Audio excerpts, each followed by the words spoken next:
Gente, como vocês estão? Tudo bem? Espero que vocês estejam bem por aí, na medida do possível.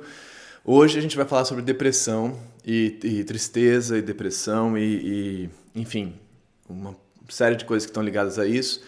Vou tentar explicar uma diferença, fazer uma diferenciação entre tristeza e depressão, por que a gente às vezes troca uma coisa pela outra e por que é muito importante a gente conseguir entender que não é a mesma coisa, que não é a mesma situação e é importante mesmo, vocês vão entender por quê já já. Aí depois eu vou tentar, e com isso eu vou fazer uma localização assim, teórica do que eu entendo por depressão, o que eu acho, de onde que vem, o que acontece, como que acontece, por que acontece, que fenômeno é esse, que troço é esse, tanto no sentido do nosso corpo, assim, do nosso psiquismo, quanto do nosso tempo também. Óbvio que a gente vai falar sobre isso. E a gente vai falar muito sobre o nosso tempo que a gente está vivendo e por que isso virou uma coisa tão forte na nossa vida. E aí eu vou fazer aquela minha função final de tentar apontar para vocês saídas possíveis para enfrentar essa espécie de monstro assim, dessa tristeza, desse buraco sem fundo, desse monstro sem rosto, assim, dessa tristeza sem corpo, né? Uma tristeza que às vezes a gente não sabe de onde vem. E eu já estou adiantando muito das aberturas que a gente vai fazer. Mas então, é muita coisa, eu vou tentar assim nesse vídeo de hoje ser assim bem... Tentar falar o que eu acho que é importante. Eu já falei muito sobre depressão aqui, várias vezes, em vários vídeos de vários jeitos, e vou botar eles aí embaixo também, mas hoje eu vou tentar falar o que eu acho que é importante de verdade para ajudar, assim, então isso pode servir para você reolhar a coisa e fazê-la se encaminhar e se elaborar de um jeito um pouco diferente, beleza? Mais ou menos isso hoje e era isso. Vamos lá, preparados? Pega aí um café, se for de dia, de noite, enfim, uma coisa, uma água, um vinho, sei lá, não sei o que você precisa. Mas pega o que você quiser ou não pega e a gente vai indo pensar sobre isso, tá bom? Vamos ver onde é que a gente chega. Acho que vai ser legal. Vamos lá.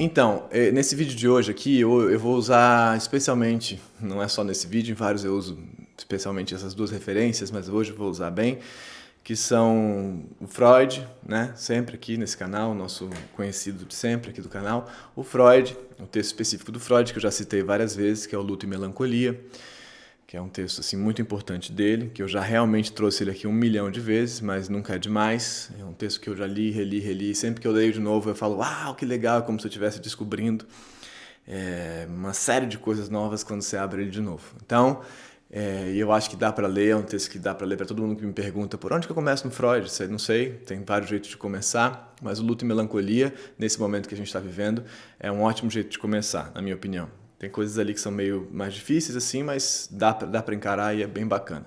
Então, uma referência vai ser o Luto e Melancolia, do Freud, e a outra referência vai ser o Panksepp, o Jaak Panksepp, que é esse neurocientista que já morreu, na verdade, mas morreu agora há pouco, então é quase contemporâneo da gente, que não é um neurocientista qualquer, é um neurocientista... Bom, não tem nenhum neurocientista qualquer, mas não é um neurocientista...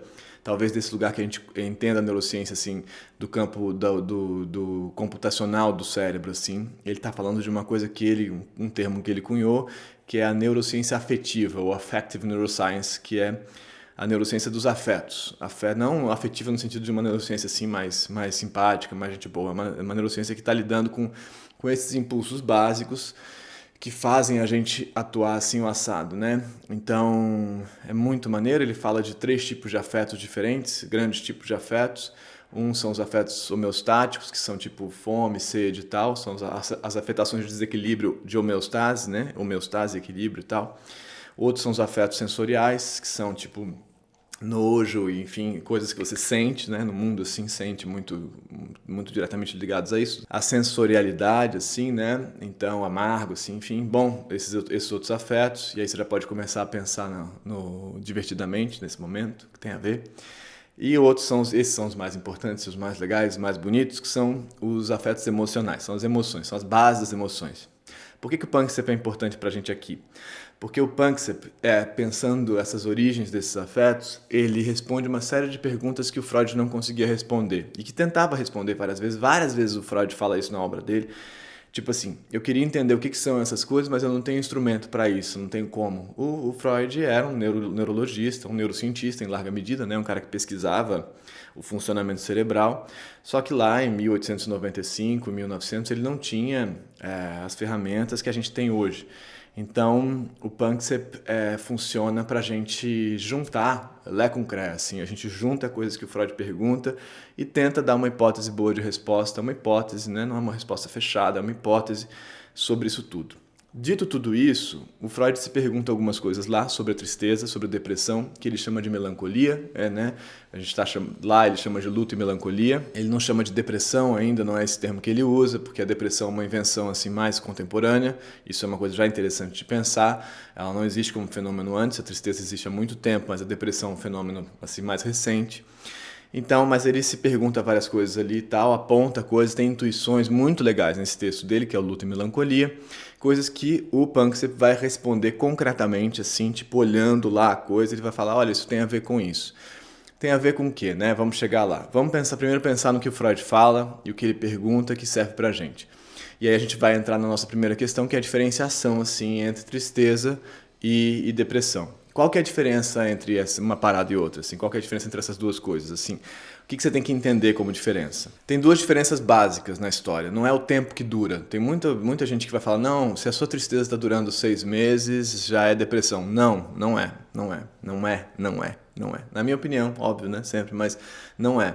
Por exemplo, a gente está aqui no meio da pandemia, tem gente que está triste há 6 meses, ou sim, né? Tá bem triste pra caramba, e aí você fala, tô deprimido? Talvez não, talvez você não esteja deprimido, talvez não seja sobre isso. Tem várias distinções importantes que a gente pode olhar, mas a mais importante, na minha opinião, é que a depressão não tem um objeto da tristeza, não tem uma causa, você não entende por quê. Você não entende por quê. Assim, por que você está triste? A pessoa não sabe dizer por quê. Ela, às vezes, tenta entender e tal, mas ela não sabe muito bem por quê. Concretamente, você está triste sem entender por quê. Às vezes, você está triste há 20 anos, sem entender por quê.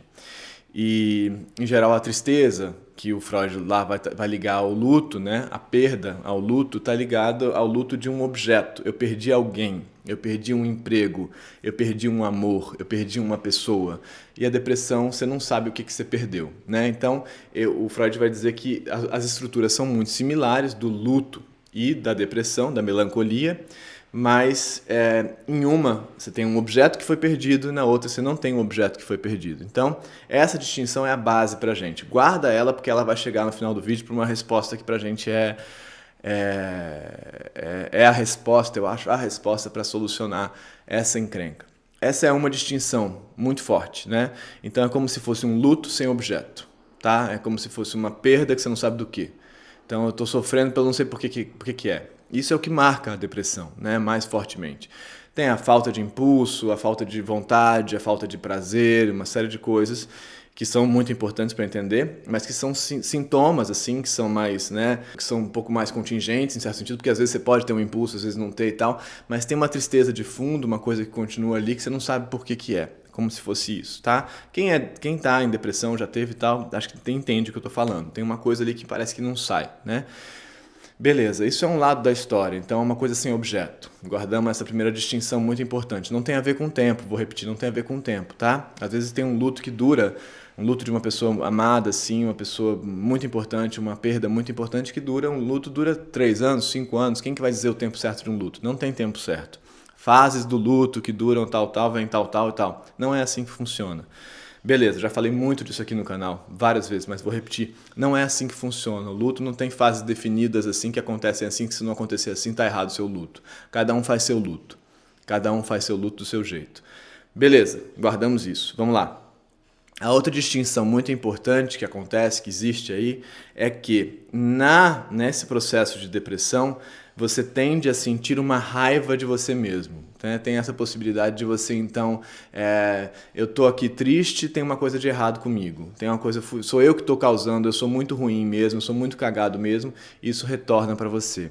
Essa é outra parte muito, muito forte, às vezes que vai conseguir diferenciar de maneira assim muito importante o que é uma tristeza, entre aspas, normal e o que é uma tristeza que você tem que olhar com mais atenção, quando você começa a achar que você é culpado por aquela tristeza. Então aí, se você está aí nessa situação achando que você é culpado por aquela tristeza, eu acho que é o caso de olhar mesmo, assim, falar, cara, tá muito ruim e é culpa minha, porque, por exemplo, eu não mereço ser feliz, eu não sou bom mesmo e tal, e por aí vai. Isso tem muito a ver com o vídeo da semana passada sobre idealização. Aliás, muitas coisas que eu vou falar hoje têm a ver com isso, com o vídeo da idealização e com as ideias dessas noções de ideal. Então, a segunda distinção seria essa. É assim, não é uma tristeza qualquer, ela não tem um objeto e ela tende a retornar como um mecanismo de punição para você, o que pode chegar em lugares muito ruins que a gente sabe, que são pensamentos muito ruins sobre você mesmo, né? Impressões muito ruins sobre você mesmo, que pode chegar em você não aguentar mais a sua vida, literalmente, né? E aí a gente tem as consequências que tem, enfim. E aí a gente tem que cuidar mesmo. Isso é muito importante cuidar. E entender por que isso está retornando para você. O Freud vai desenvolver hipóteses lá muito interessantes sobre isso no texto dele. Eu não vou desenvolver essas hipóteses aqui, eu já falei sobre isso. Eu posso linkar os vídeos nos quais eu falo sobre luto na perspectiva específica do Freud, de como que essa tristeza retorna em formato de raiva e de punição sobre você mesmo. Isso é muito importante de pensar. Mas isso, se você está nesse lugar, eu acho que é o caso de olhar. Mas aí então, o que a gente tem sobre isso que a gente consegue pensar e para que o Panksepp então vai servir para a gente nessa história? Fizemos essas duas distinções, né? Sem objeto e com um sistema de punição e de raiva e de autodepreciação e tal, voltando para você. Guardamos isso, mais importante, o que diferencia a tristeza da depressão. Assim, tentando ser assim bem didático e organizado. Claro que não é tão simples assim, mas isso já é bastante coisa para pensar. Beleza, para que o Panksepp vai servir para a gente? Vamos lá. O Freud, então, tem essa hipótese de que o processo melancólico, assim, né, que a gente está chamando de depressão, ele está ligado, ele é como se fosse um luto sem objeto, né? E aí, mas por que isso acontece assim? Por que isso se passa assim, né? O Panksepp, na teorização dele sobre esses impulsos, esses afetos que levam a gente, que são os nossos impulsos básicos no mundo, que fazem a gente pensar, né? A gente só pensa porque eles acontecem, né? No final das contas. A gente vive no mundo do pensamento, mas a gente só pensa porque a gente tem esses impulsos, né? Esses afetos emocionais, né? Emotional affects. Então, um deles, talvez os dois mais importantes, a gente já fala dos dois mais importantes, são 7. São 7. Vou botar aqui o 7 aqui pra gente não esquecer. São 7 sistemas de impulso, tá? São 7. Vou deixar vocês olharem um pouco esses 7 aqui. Então, esses sistemas são, vamos lá, falar sobre eles, deixar aqui pra gente olhar, pra gente saber sobre quais desses dois sistemas de impulso, de afetos que a gente vai falar hoje, que regem essa história, tá? Então, os 7 sistemas são seeking, né, que é esse impulso, né, impulso, interesse pelo mundo, e aí no retorno dele o lust, que o Panksepp chama de lust, mas é prazer, né, o prazer do encontro com algo que você queria, né? Então você vai em busca você encontra o que você queria, então você tem uma descarga de prazer, seeking lust. Por outro lado, você tem o fear, medo de poder encontrar alguma ameaça, é um outro sistema básico, o sistema do medo. Junto do sistema do medo ali, bem coladinho, tem o sistema da raiva, rage, né? Então, raiva, que é assim, a raiva da frustração de não conseguir o que você queria. Então, você pode se ameaçar quando você encontra um problema no mundo. Você pode sentir medo, vontade de fugir, vontade de correr, ou raiva, vontade de lutar. Vontade de quebrar, rasgar e tal. A raiva também é importante para a depressão, para entender, já vou voltar a ela. Por que a raiva é importante? Por que a raiva é importante, né? Tem a ver com esse negócio de a raiva voltar para você. Vou chegar lá já. Mas então vou usar 3 sistemas, na verdade falei que eram 2, mas vou usar 3, do Panksepp. Então, medo do objeto, dessa coisa que te ameaça no mundo, né? E a raiva, que é essa vontade de brigar com essa coisa que te frustra, né? Então, medo está ligado à ameaça, raiva está ligado à frustração. Né? É um sistema básico. Todos eles têm base, né? Assim, no meio do nosso cérebro, eles têm uma bioquímica específica lá e tal. E, enfim, eu vou deixar os livros do Panksepp para quem se interessar e quiser olhar isso direitinho. Depois a gente tem mais 2 sistemas que trabalham juntos, que são o Panic Grief e o Care. Panic Grief, que talvez seja o mais importante, junto com o Seeking, né? O Seeking é o sistema que faz você ir para o mundo e o Panic é o sistema que faz você se sentir abandonado. É um sistema, está em todos os mamíferos, tem 300 milhões de anos de idade, está em todos nós, está em você, está em mim. A gente se sente abandonado. Como que isso se desenvolve na sua vida? Muito particular, mas você se sente abandonado, isso é um fato, né? É um fato. Então isso tem a ver com uma série de químicas lá e tal que acontece. Como que você vai viver isso na sua vida é particular, mas isso está em todos nós. Então, esse sistema do abandono, que vai lá também desenrolar a teoria do apego, do attachment, né? Então, a gente poderia chamar do sistema do vínculo, por exemplo, o sistema do attachment. A teoria do apego está ligada totalmente a isso. Esse é o outro sistema fundamental e junto com ele vem o care, né? Então, esse sistema está ligado ao bebê que é separado da mãe e se desespera, e o care está ligado a essa mãe que sente prazer em cuidar. Mãe, estou falando mãe, mas qualquer figura parental, mas especialmente a mãe, em termos bioquímicos. Poderíamos discutir isso, não vamos sobre as questões que estão ligadas a isso, mãe, pai e tal, enfim, questões de gênero, tudo que se abre daí, mas o fato é que a bioquímica é distinta, assim, na média. Vamos falar da média. O mundo não é a média, mas estamos falando da média, tá?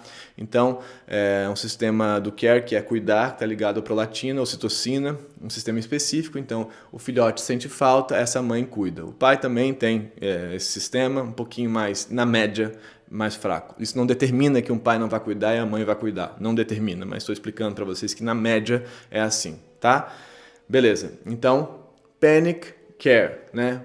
Desespero, panic grief. Ele chama de panic grief esse sistema, né? Então é o pânico, vamos chegar ao panic grief porque ele é o mais importante para a gente falar sobre o que a gente vai falar hoje. Então esse é outro sistema e o care é esse sistema de cuidado. E o último sistema que é o play, que é o brincar no mundo. Também é um sistema afetivo básico em todos os mamíferos. É a vontade de brincar, de disputar, enfim, de testar, que tem a ver com a dominância, tem a ver com a socialização, tem a ver com muitas coisas muito importantes para a criação de campos sociais. Muito importante esse sistema também, mas assim, não vamos chegar nele hoje, vamos falar desses dois básicos e com um plus da raiva. Então a gente vai falar do seeking e vai falar também do panic grief, né? E vamos chegar na raiva, porque a raiva tem a ver com isso que retorna pra gente. Então, resumindo, a história desses sistemas é assim: panic grief, pânico, luto. Panic grief, pânico, luto. Esse sistema ele tem duas fases de funcionamento. Quando o filhote é separado da mãe, ele entra em pânico. Logo depois, daí a um tempo ele entra em pânico, ele vai atrás, ele grita e tal. Logo depois, esse sistema desliga o seeking, né? Porque quando ele está em pânico, ele está buscando, né? Ele está buscando. E aí, quando ele não encontra a mãe, o que acontece é um desligamento do seeking, literalmente. O seeking é mediado pela dopamina, né? É um sistema de busca dopaminérgico, né? A dopamina funcionando. Quando ele não acontece, quando você não encontra a sua mãe, quando você não encontra o objeto de falta, o panic desliga o seeking, literalmente desliga, e aí você entra na segunda fase do sistema panic grief, que é o luto, que é a depressão. Assim, estrito sensu, é a melhor figura da depressão que a gente tem.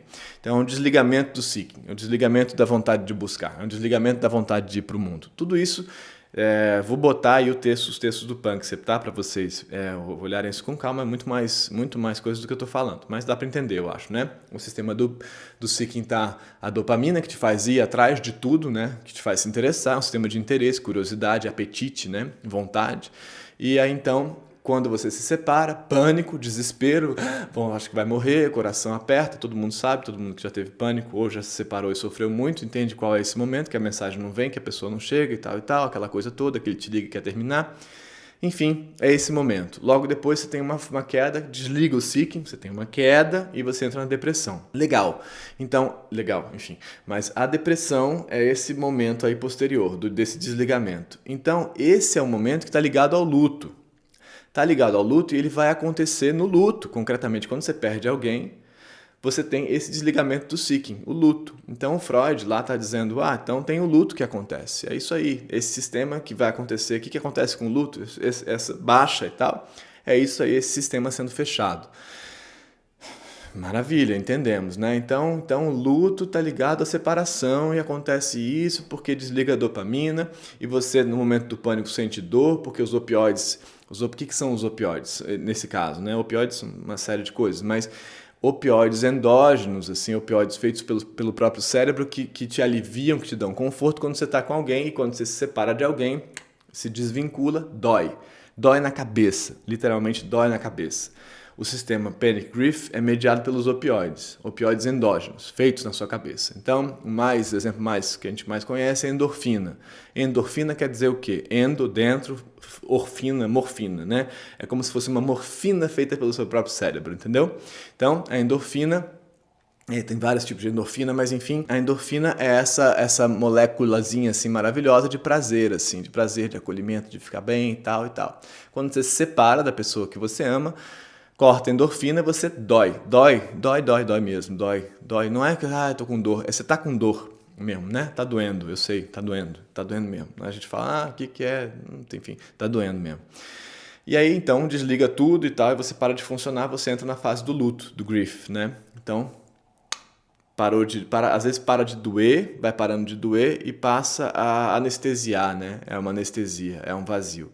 Quando você tem um luto claro, você entende o que é, o que você perdeu, foi o emprego, foi aquele amor, foi o pai, foi a mãe, foi o filho, enfim, você consegue né, identificar e saber, eu estou triste por isso. Aí você vai falando sobre isso, você vai elaborando essa perda e lidando com isso. O ponto é que na depressão, como eu disse antes, você não tem o objeto. Mas o fato de não ter o objeto não quer dizer que não tenha objeto. Esse aqui é o ponto. O fato de você não conseguir identificar o objeto, não saber qual é o objeto da sua perda, não quer dizer que não tenha um objeto que foi perdido, ou vários objetos que foram perdidos. Então, é aí que entra o X da nossa questão.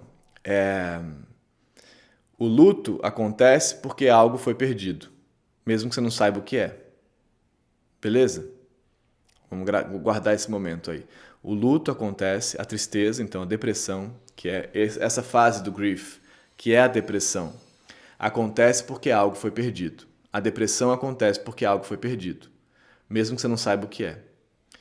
E aí, já adianto o nosso final, vou falar bastante coisa ainda, mas o que você tem que fazer? Descobrir o que é que foi perdido, ou quais são as coisas que foram perdidas, para que você consiga lidar com essa perda e elaborar essa perda. Elaborar esse luto, e aí conseguir se separar disso e conseguir guardar disso o que importa, o que é bom para você, com a memória do pai, que você consegue guardar coisas que são legais, coisas que vão fazer parte da sua história.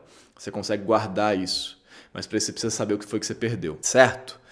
Então, entendemos o sistema do Panic Grief, como é que ele funciona, desliga o seeking e tal, para que você, então, possa, aos poucos, ir desenvolvendo novas vontades de desejar o mundo, assim, né? E querendo estar no mundo. Mas para isso você tem que entender o que foi que você perdeu. Se você não entender o que foi que você perdeu, não adianta tomar... Pode até adiantar, mas inibidor de recaptação de serotonina e tal. Tende, na minha opinião... A resposta pode ser legal, pode ajudar e tal, mas não é só aí que está a coisa. Você tem que entender. Tem que entender, senão, porque não é só um desequilíbrio bioquímico, entendeu? Não é só uma química. É uma química, claro, tudo é uma química, mas não é só uma química. Tem uma história. Tem uma história que aconteceu, tem algo que foi perdido. Se você não entender o que foi perdido, você vai ficar lidando com a química. E aí você enfia uma química no cérebro, ele tenta equivaler com uma outra, ele tenta compensar com uma outra coisa, e assim a gente vai indo. Tudo é química dentro de você, né? Um químico poderia dizer, tudo é química, claro, mas tudo é história também. Tudo tem causa, tudo tem origem. As coisas não vêm do nada, as coisas são processos. Então a gente tem que entender o processo, né, minha gente? Então vamos lá. Beleza. Por que nesse nosso momento que a gente vive hoje no mundo, a gente tem essa espécie de epidemia, sem querer fazer piada, de depressão? Por que depressão é a causa mais importante de ausência no trabalho, por exemplo? Por que isso está acontecendo? O que está acontecendo com o nosso mundo que a gente está enfrentando essa onda tão intensa de gente deprimida, né? De gente que está triste sem saber por quê, que está triste sem ter perdido claramente alguma coisa. Essa é a pergunta. Então, o que foi, se eu estou dizendo que você perdeu alguma coisa e só não sabe o que é, o que foi que essas pessoas perderam que elas não sabem o que é? Todos nós. O que a gente está perdendo que a gente não sabe o que é? E aí a gente entra na nossa conversa assim, mais atual, assim, né? De pensar o que está acontecendo agora, o que a gente está vivendo, que faz a gente estar sempre perdendo sem perceber que está perdendo. Aí, isso é uma coisa boa para pensar, eu acho, assim, porque a gente não sabe, né? Então vamos pensar. Lá no Freud, quando ele está pensando a psicanálise, o começo da história, eu já falei isso aqui nos últimos vídeos, ele está falando pensando numa estrutura de superego, de punição, de regulação, de lei, de introjeção da lei, superego, né? Introjeção da lei, lei dentro de você, aquela voz que te fala o que você pode e o que você não pode. Ele está pensando numa estrutura de superego repressor, assim, essencialmente, né? É um superego que te diz, não, você não pode, tira a mão daí, tal. É esse superego, né? Esse superego repressor, ele vai gerar sintoma, ele vai gerar histeria ou neurose obsessiva, por excelência lá, assim, ou a fobia, enfim, mas histeria, sintoma de conversão, que é o que Freud trata lá, e neurose obsessiva, ideias repetidas, coisas que se retornam, culpa, né? Culpa, tá? Esse bicho repressor aí, ele vai gerar isso, porque essa repressão acontece no campo inconsciente, você nem percebe, o recalque, né, acontece no campo inconsciente e sai em forma de sintoma. O trabalho da psicanálise, em certo sentido, é conseguir reconhecer essas coisas para que, então, elas possam sair dos campos inconscientes e deixarem de ser sintomas. Vai deixando de ser sintoma. E aí, aos poucos, por exemplo, quando vai deixando de ser sintoma, você pode passar a ter raiva, muita raiva desse superego repressor. Você pode passar a querer lutar com esse pai repressor, por exemplo, falar, meu pai, tenho raiva dele, né? Uma reação de raiva, né? Maravilha, você passa a conseguir ter raiva disso. Assim. Então, para isso, o trabalho é tirar do inconsciente, trazer para o inconsciente, tirar do inconsciente, trazer para o consciente para você conseguir enfrentar essa repressão. Senão ela vai gerar sintoma. Isso é o modelo do Freud, maravilhoso, serve para a gente e tal. Mas agora a gente tem um superego um pouco menos repressor, como eu já falei aqui. A gente vive um mundo de um superego um pouco mais demandante. É um superego que te fala para você ser melhor. Não para você não fazer, mas para você ser mais, ser melhor, ser mais, ser melhor, ser mais, ser melhor. Enfim, o que esse superego gera em você? A impressão de que você não é bom o bastante, né? E aí, o que isso faz na gente? A gente acaba tendo uma experiência de perda constante entre o eu ideal, que eu deveria ser, e quem eu sou. Então, tem milhões de lutos acontecendo aí entre você e você mesmo que você não consegue perceber. Tem vários lutos, e aí isso se estende para os campos de trabalho e tal, mas especialmente os campos relacionais, mas especialmente com essa ferramenta maravilhosa que a gente construiu, e aí o índice de depressão sobe assim exponencialmente, especialmente entre os jovens, que são as redes sociais.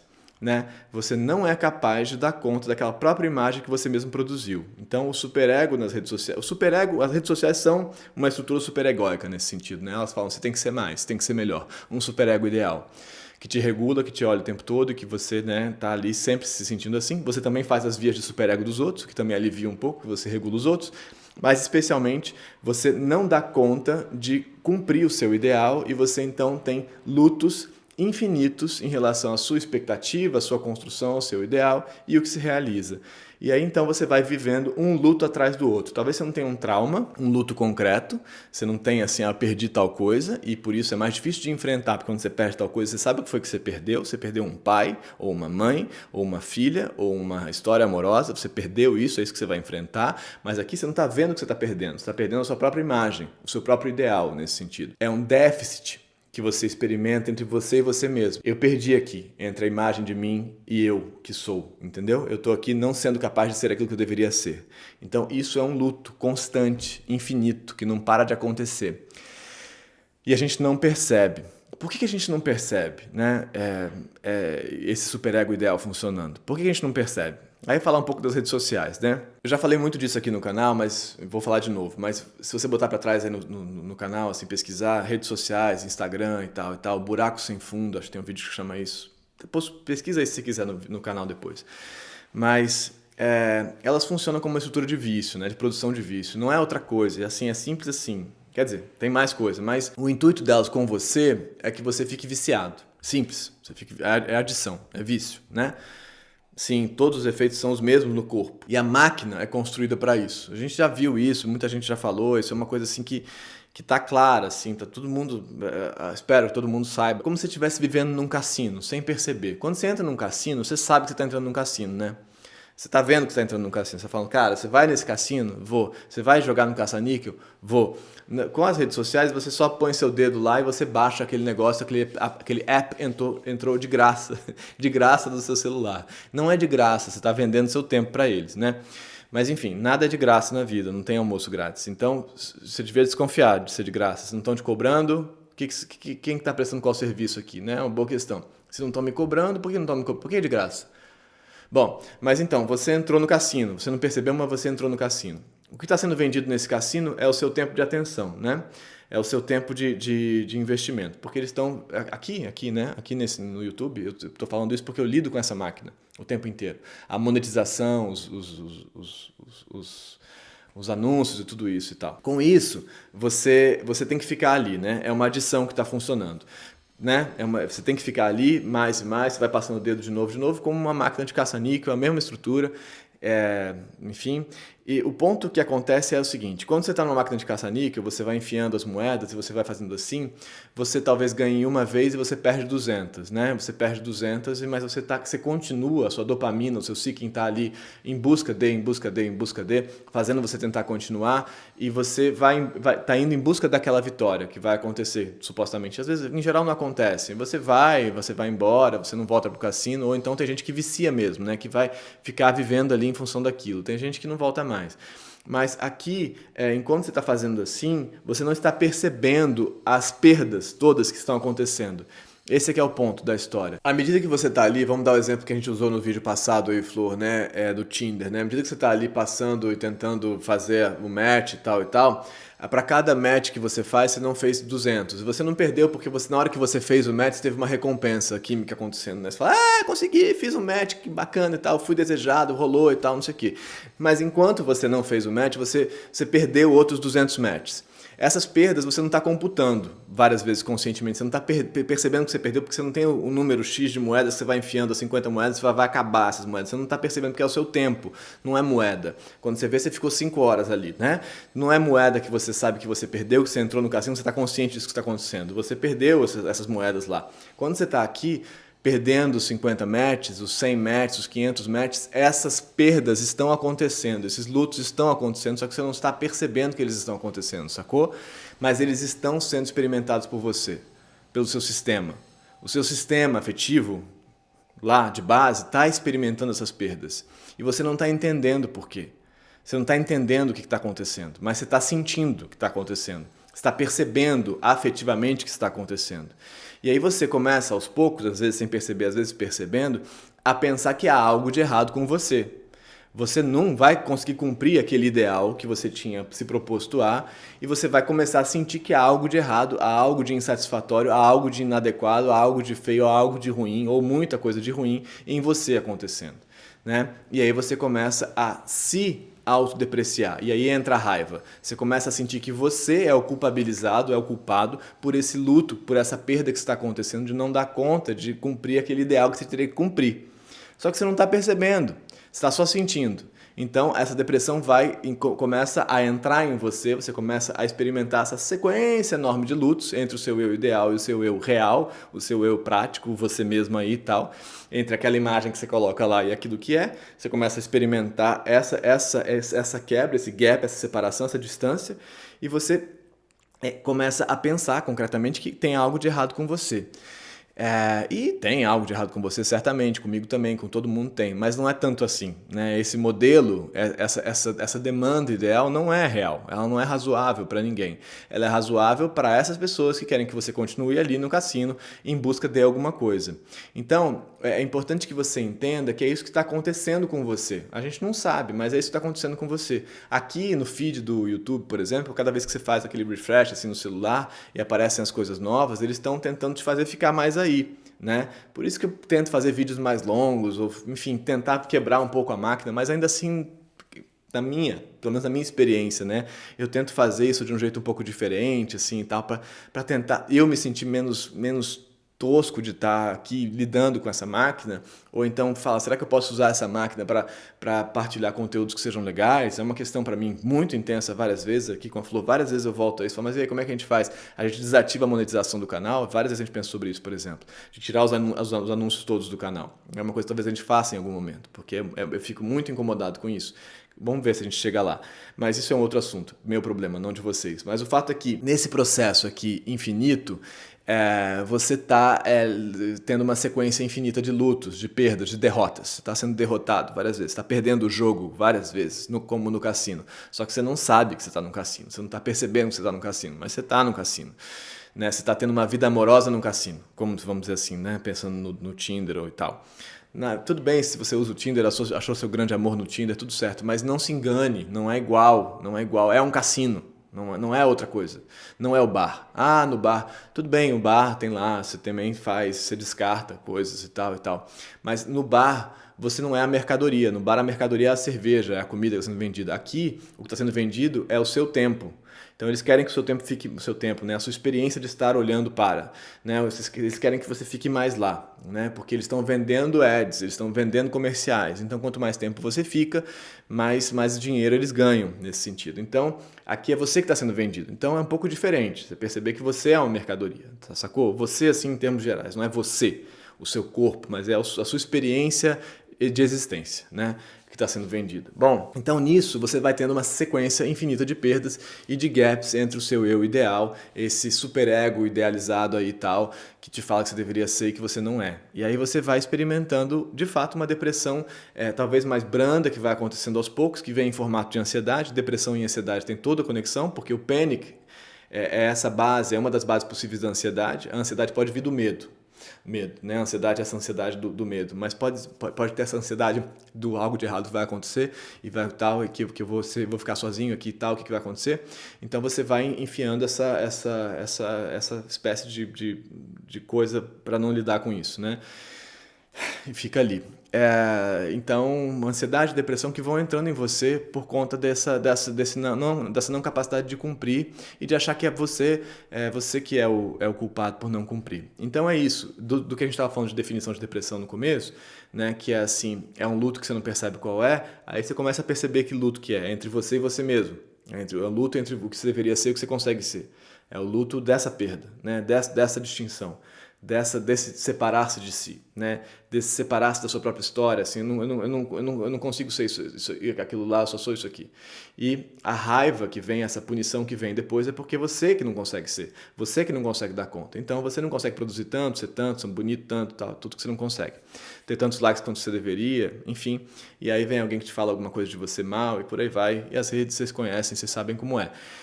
A gente pode falar mais sobre isso, mas já falamos bastante aqui. Então, você vai tendo essa experiência tão intensa de que há algo de errado com você, mas você não sabe muito bem o que é. Então é preciso que você saiba o que é para que você consiga enfrentar o monstro. Monstro sem carne a gente não enfrenta, sacou? Um monstro sem corpo a gente não enfrenta.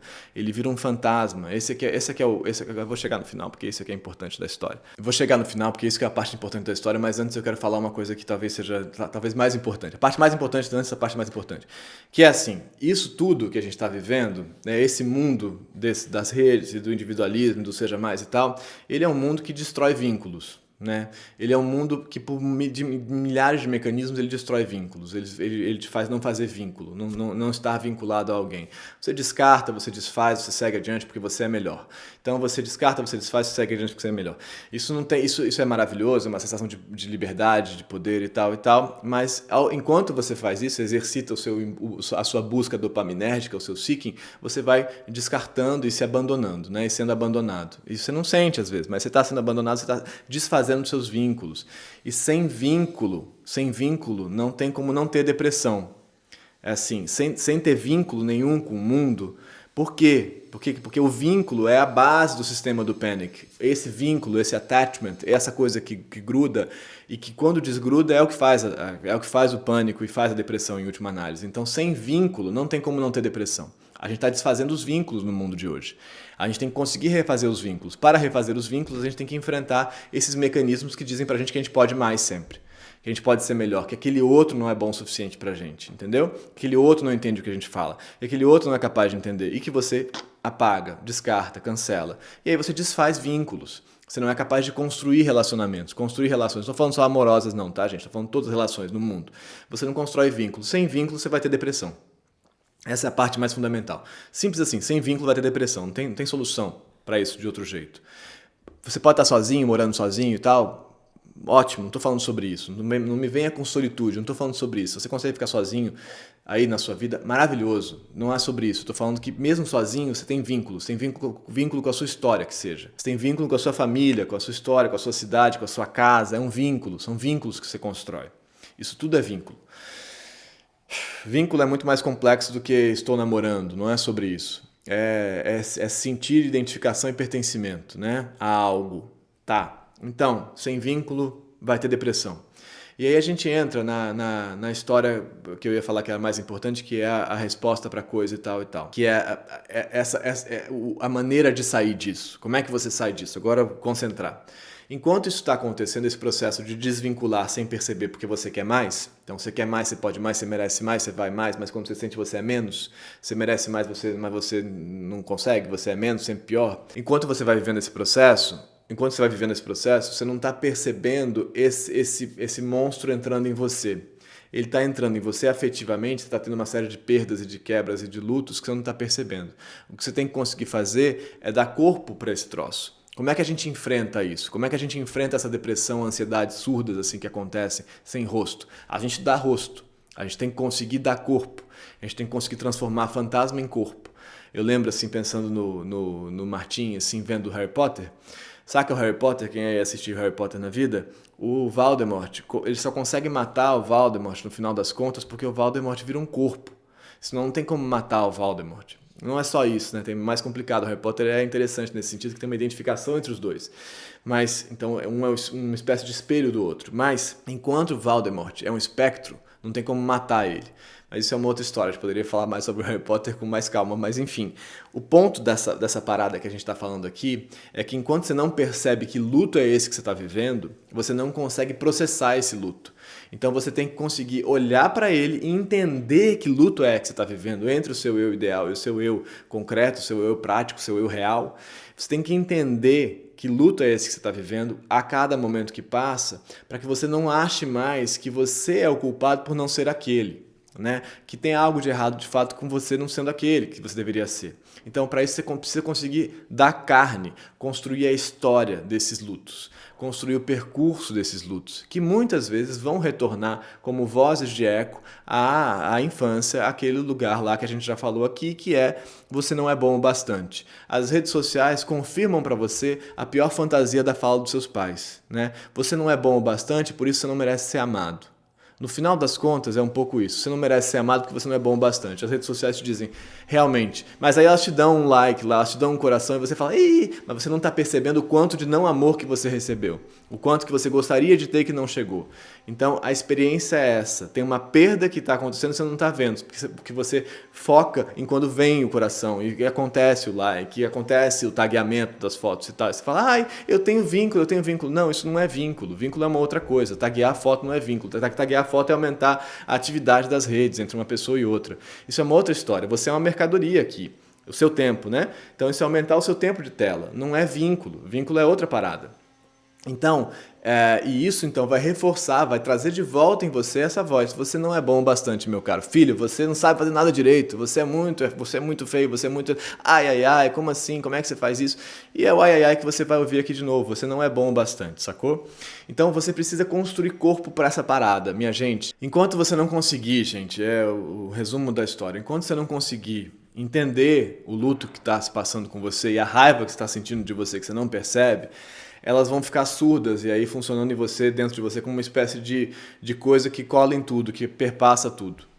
E você não vai conseguir enfrentar isso. Então, para isso, você precisa conseguir olhar. Você precisa conseguir perceber onde é e como é isso. Né? Perceber onde é que essa ansiedade aparece. A ansiedade é uma ótima pista. Onde que essa ansiedade aparece? Onde que essa sensação de inadequação aparece? Onde que essa sensação de pequenas perdas aparece? É uma sensação. A sensação está em você. A sensação você percebe. Ela está em você, ela vai se espalhando pela sua vida. Então você precisa conseguir entender onde que essa sensação ela acontece e por que ela acontece. Quando você consegue fazer isso, você consegue enfrentar a sensação. Né? Então a pista pra gente, eu sempre falo isso, a pista pra gente é o afeto. Onde que você se sente assim? E aí você vai entender por quê. Né? Como eu me sinto? Quando? Quando que eu me sinto assim? Como? Eu sei, eu estou me sentindo assim, ansioso e tal, me sentindo mal. Quando? Quando que isso acontece? Aí você vai conseguindo dar rosto para esse troço e construir uma história para que esse troço não vire simplesmente um monstro que aparece que você não sabe de onde, que não tem corpo. Ele tem corpo, só que você não está vendo, entendeu? Então vamos construir esse troço. É